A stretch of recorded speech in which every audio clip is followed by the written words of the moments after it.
First and foremost, I know the title says Roblox movie, but it is actually episode 1 of my series Elysian Fields. I figured it'd be easier to understand as a title. I am jackiepwners and I spent 2.5 years making Elysian Fields episode 1. The series is about an aimless detective named August who tackles on cases involving terrorists who worship a higher deity, conflicting with authority in the process while navigating a world that coexists with extraterrestrials. However, things get complicated when he is face to face with a malicious doppelganger of himself. The episode is 1 hour and 20 minutes in length and was released on August 8th. This video will go through my creative process while giving you an in-depth look at the things I did, what it took to do practically everything by myself as an independent creator. Maybe not everything, but we'll get to it. This contains spoilers, so watch at your own discretion. We'll be going through these categories: story, set design, cinematography and visuals, sound and music, and finally, choreography and action pieces. First off, the story. I admit that for a while I've never wrote a script complete with dialogue. It was always me framing a story around action set pieces off the top of my head. How do I go from stealing briefcases to blowing up a warehouse? I just fill in the blanks. Make up the story as I went on filming and animating. But for Elysian Fields, I wanted to do something different, something cohesive with a consistent theme and story. The archetype of a hard-boiled detective is nothing new in media. I enjoy that trope a lot. How these individuals with a personal code of justice are often butting heads with the system they work for. How they struggle to maintain personal relationships. How they struggle to understand themselves, even. Except I didn't want my protagonist, August, to be cut straight out of the same mold. Things I implemented were his potential to grow as a strong-headed person, but he lacks the initiative to act upon it. His lack of social improvement, his self-induced isolation. He is dull, hollow, and almost like a robot. He is atoning for something, and the location that the story takes place in reflects that. It is seemingly cold, empty, very blue. For a city named after the Greek namesake for paradise, it is nothing like it. It's more like a purgatory. Life was sucked out after certain events, and it has stayed that way. And now these characters simply exist. Not live, exist. Aimlessly. I intended to write the story in a way where it would introduce the reoccurring theme of purpose, fate, the longing for something that these characters do not have. And it's not just the protagonist, but also the antagonist, supporting characters, etc. As the story goes on, August will evolve and become more of an actual person, shaped by all the people he will interact with. His ideals will become reinforced and his obsession to take matters into his own hands will strengthen. For the better or worse, who knows? Specific media that has inspired the writing of the story is Denis Villeneuve's Blade Runner 2049, John Woo's Hard Boiled, Psychopaths, and Crisis Special Security Squad. There are more that has influenced me, but these 4 are the strongest cases I could think of when it comes to influence. The set design. Building these sets took a really long time. Eventually you get used to it and you start to work faster. Like most things, they take time. I'll mostly be focused on the pieces that take place after the time skip because that's where everything was mine. I built almost everything after the time skip. I don't view Elysian Fields to be of the cyberpunk genre in any capacity, but I took creative liberties when it came to the neon-lit skylines and grimy streets. Of course, there was a lot of influence from media and games that feature this sort of setting. Blade Runner, Cyberpunk, Psychopaths. The outlier being Matt Reeves' The Batman for its noir aspects. I had a Pinterest full of reference images. Chrome folders were the same. August's apartment took a while. Worked on it on and off. It's crazy because I made a washroom and I haven't even used it in a scene yet. The police department took me a few days because I was figuring out the hallways and how to make things not look empty. I blocked out the layout and then started setting things down. I made a bunch of desks, chairs, filing cabinets, etc. I ended up grabbing decor from the toolbox for the finishing touches, so I have this pack of office stuff now. Cool detail here. There's a message on the top of this banner thing that repeats, but you barely get to see it in the final production.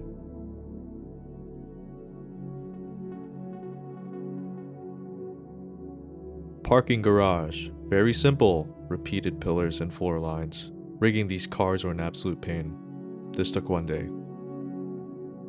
The Beyonder house is actually two different sets with slight changes made to them. One place file focuses on the exterior, rain particles, distant buildings and roads. The second is for the interior. You don't need the exterior detail, so you remove it since most of the action is inside the house. Bottom floor is completely decorated. Top floor, not so much. This set was designed to reflect a cold, musty makeshift workshop. A house not for living, just for manufacturing bombs. A lot of clutter and mess. This took 2 to 3 days. The interrogation room is a bit warmer yet dimly lit in some parts. This location is a floor below the main floor. Gotta take stairs or an elevator down. Again, not completely decorated as it is a workplace, but it does have some clutter. This took 1 day. Sinclair's office used most of the office props that I have, just reorganized to create something new. Set-specific additions were his personal photos. This took 1 day. Briefing room, simple. Just an extended office with a bunch of tables.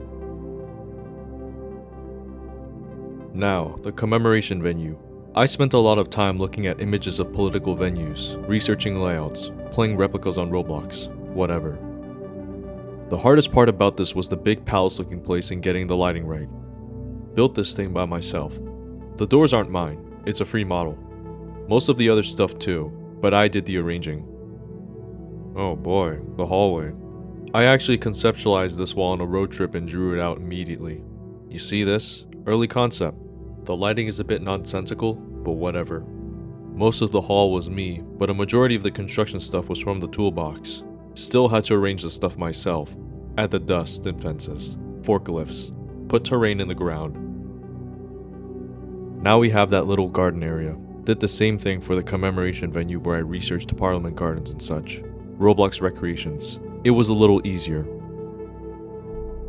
The little public area where Leo sits, inspired by a place I've been to once in my life, I think. I hate that I built this giant building just to have it be out of view for the most part. This is a simple long thing of trees and path but gradually rotated at the ends to create a curve. This took 1 day. SID's department, 5 days of work. It's not even finished yet. Well, most of it is finished, but there's 2 empty rooms. It's smaller than the general office space in the ECPF main building. This was inspired by Detroit Become Human's police station, from the glass panels and lights to the desk layouts. It's condensed for a reason. Team cooperation. There's more clutter as a result. I intended on adding a gym and a break room with a kitchen in it, but we'll see what happens. And here's the infirmary. Simple stuff. No inspirations, just various reference images. This took 1 day. Bar Ryu Senkei. I loved how this place turned out. Heavily inspired by the bars in the Yakuza series. The outside is alright, but the inside is where it's at. I was constantly listening to Ryu Senkei's illusions as I was building this to keep me inspired. I had always intended on using Moonbeams as the backing track since hearing it a year and a half ago. The scene just crafted itself in my head. This took 2 days. The Beyonder neighborhood. This took a while because I wanted to create a decent looking town. I had built a bunch of houses by themselves on an empty base plate, and once I had enough, I laid down the terrain, the trees, then started placing the buildings down. Of course I didn't have enough, so I had to resort to the toolbox. You know what sucks? I added details that you can't even see, and you're not even in this area for long. Then there's the second Beyonder house. Took less time because I knew what I wanted to build. Still had to draw it out and look for reference images. I built this around the action set piece that it takes place in. Everything is laid out in a specific way where it would work with what I wanted to do. Not as littered with garbage but still messy. 2 days. Construction site. It's like 10 concrete parts duplicated to create this skeleton of a building. Most of the work went into adjusting the lighting and laying down the construction clutter so it wouldn't look empty. Cool tip. Just build things simply and reuse them. This took 1 day. The purgatory August awakens in? Easy. Terrain, trees, gravestones. The secret meeting area between Adriel and the antagonist? Tile texture, duplicated pillar, dark lighting, spotlight. Now it's mysterious. My advice is to keep looking at things for inspiration. If you have an idea, draw it, and to build only what you're going to show. It will save you time. Cinematography and Visuals. The visual style of Elysian Fields, in my opinion, is very mixed. As much as I tried keeping it consistent throughout, I noticed that a lot of my lighting and coloring were inconsistent. Things end up too pale, desaturated, bright. Some are too blue. In some way, it reflects the tone of the scenes, but other times it feels like I forgot to tone down something. In a way, it still benefited me in some capacity. There are many things I pride on.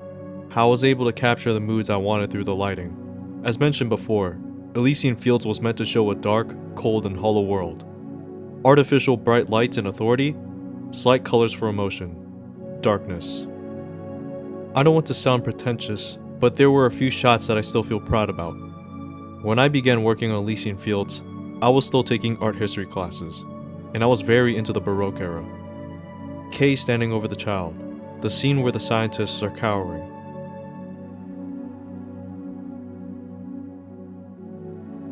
August on the subway train. I will never match the skill level of Caravaggio, but his works are what I took inspiration from primarily. Strong chiaroscuro. Unfortunately, after the time skip, I kinda forgot. Sort of. I ended up looking to other artists for inspiration too. Sasha Schneider's Hypnosis came to mind when I was rewatching The Lighthouse. It's not exact, but the antagonist cutting down age rules reflective of that. The cinematography style is still my own, just evolved. A semester of film classes allowed me to learn more about how to frame my subjects and what shots to use to indicate some kind of emotion. Shout out to this person for pointing out the subtle Dutch angle in this scene featuring Adriel and Thorne. I love comments like these. It's odd because one would think, why am I trying so hard in such a silly medium? Why put the effort into conveying suspiciousness in a Lego movie? Because you gotta distill your sense of reality to enjoy peak. This medium is all we got. But anyways, I also did handheld style cinematography. No exact inspiration, but I used it when I could. Casual day, tense confrontation, impending doom. Elysian Fields is very medium shot, like medium long shot to medium close-up. Close-ups too. I wish I did more long shots that weren't just exclusive to establishing shots. Regardless, I'm still happy with how it all turned out. Note to self in the future, stop abusing bleach bypass. Sound in music. For the longest time, I have been waiting to yap about this. I composed every single original track after the time skip. Not the copyrighted ones, everything else was mine. The prologue had a lot of orchestral and dramatic elements which reflected its period. This grounded drum of a man who bears witness to the gradual disintegration of everything he's ever known. Strings and brass. Thank you, Junkie XL. But after that, rugged, bass-heavy, intense sounds. Strange experimentation with soundscapes. My soundtrack's identity is meant to reflect a cold, angsty world with a secret nobody bothers to find out. Certain tracks have a bit of color and personality, but it is very reserved. I loved using synthesizers, pads, and deep tone bass for the soundtrack. Every time I listen to Penance Day News, I get chills when that yearning pad chord is accompanied by the sudden bass. Envoy Adriel shows up for the first time. You feel skeptical. Who is he? Hole in the Sky has this slow buildup of screeching bass, like it's trying to escape. It's screaming. Something is about to happen. Husband and Wife is a simple 2-chord track with 2 VSTs. It's simple but very effective. Optimism in a scary world. Welcome to SID is kind of upbeat but maintains seriousness through its thundering drums and repetitious melody. It feels like you're a part of a competent team. No Name is an eerie, intimidating track that reflects staring into an unknown abyss. You shout into the void, and it responds in your own voice. You're getting into something you're not supposed to. I don't consider myself to be a decent composer compared to dozens of other talented folks out there. But I can acknowledge myself as knowing what I want when it comes to certain scenes. What elements to include to create something that fits perfectly into a situation. That doesn't mean that all was perfect. There were tracks that I did not like. Some were really bad and I ended up removing it altogether. Listen to this.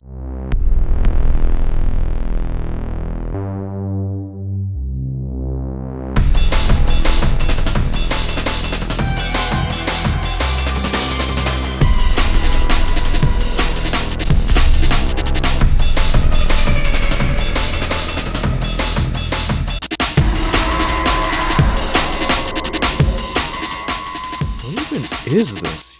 Yuck! The secret is that I take inspiration from other artists. choose random sounds, play a simple melody, or just spam my keys until something sounds good. Then I layer it. Years ago, I would edit a scene to fit a soundtrack. Because back then, I couldn't compose yet. I had to extend dialogue, reuse shots just to fit Naruto Shippuden OST Burial or something. But now, I just mark the times I need in Vegas Pro and compose something based on that time. Adjust the timing when I need to.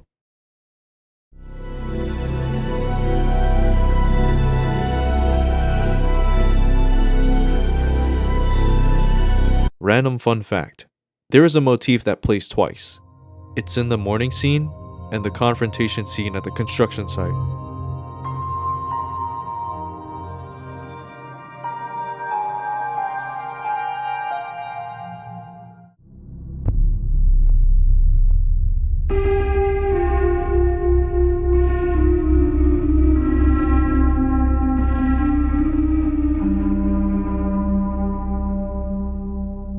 Neat, right? What could this mean? As for sound effects, it was a struggle. Finding the right noises and having to crossfade ambiances. Worrying about if people could notice the repeating patterns of a guy yelling at a police station. Syncing multiple footsteps. Things that made it easier and ultimately carried me through later scenes were Foley. I would sit in front of the microphone with a jacket, play the scene, and ruffle it whenever needed. Sometimes I'd do the same with other props. I recorded this when I was working on the commemoration scene. Take a listen.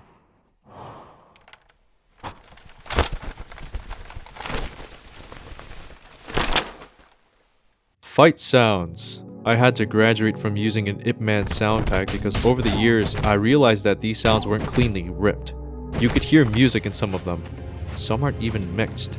So, I did a lot of sound layering. The shootouts were inspired by the loud, raw, visceral nature of Heat's Downtown Shootout, and John Woo. They're just firing blanks and peaking the sound, blasting decibels out of the window. Clearly, I couldn't do that, so I had to resort to finding free sounds and mixing them to an acceptable volume. The hardest sounds to find were for cars. I didn't have any game to rip audio from. I couldn't find the audio I wanted on Pawn 5. I couldn't find anything with a clean mix that wasn't panned to the left or muffled. Ultimately, after searching through numerous gameplay videos on YouTube, I recorded sounds from somebody's gameplay on BeamNG Drive. Yeah, I'm gonna get a game next time. Choreography and action pieces. Oh boy, here we go. I have been passively consuming action films for the past 2-3 years. It's my favorite genre. But clearly, my vision shifts from one to another every single time. Hong Kong action is the basis, modern Japanese action is the supporter. Despite the numerous viewings of Hard Boiled, Rurouni Kenshin, Police Story, The Night Comes for Us, I noticed something's wrong. Everything is too slow. The first Beyonder house fight is exceptional, decent pacing, some meaty hits here and there. The shootout with Pax could have been more extravagant. The shootout in the second Beyonder house is too slow. It drags. I focus too much on runtime. I was rewatching this in 1.2 times speed and noticed how big of a difference it made. The fight between August and the antagonist also suffers from this issue where everything felt sluggish. Again, 1.2 times speed makes the difference. And I know why. I record myself doing these motions and I animate using myself as reference. What I didn't realize was that I was also capturing my speed as well. What I should have done was speed up the animation afterwards, because I'm not an athlete nor a martial artist who can do this at high speeds. I'm a hobbyist who just knows what he wants. I won't make this mistake next time. But on to the main topic which ties into this one. Hong Kong action cinema has this rhythmic chain combined with kinetic energy. Sammo Hung's work is my primary inspiration now. A hint of fanaticism that keeps viewers at the edge of their seats, and yet it's still grounded and brutal. Of course, no fight in real life is like this, but this is entertainment. That's what we came here for. I tried to reflect that in Elysian Fields. It's sort of in the Beyonder house fight. I tried to implement more blocking and trapping elements in this one. Mixed martial arts, too. August uses Taekwondo primarily, and so there was a lot of kicking. It's blatant in the final fight. I tried adding more destructive elements when it came to the shootouts. So, it's not just sparks flying, there's also debris. Things are getting destroyed. There are dust and smoke. A lot of this was influenced by John Woo's work. I'm still learning how he does it. Someday, I'll make something that is at least reminiscent of his works. Except, I'm never going to capture slow motion dramatizations. I'm not him. The hall chase scene is reminiscent of Jackie Chan's work, particularly this Police Story 4 fight scene and this parkour scene in the medallion. Yes, I own a DVD copy of that movie. The way he maneuvers himself through these obstacles is cool. I gotta do more of these. For the final fight, I was trying to depict a one-sided battle between an angry guy and a mastermind that's 10 steps ahead. Our protagonist gets overwhelmed by this grandiose display of superiority. He's being toyed with effortlessly. Check out this random Hong Kong styled segment. Rhythmic. Certain motifs I took inspiration from. In Donnie Yen's Flashpoint, his character delivers this sick-ass suplex against Sing Yu's character. The antagonist does the same. Spoilers for House of Ninjas.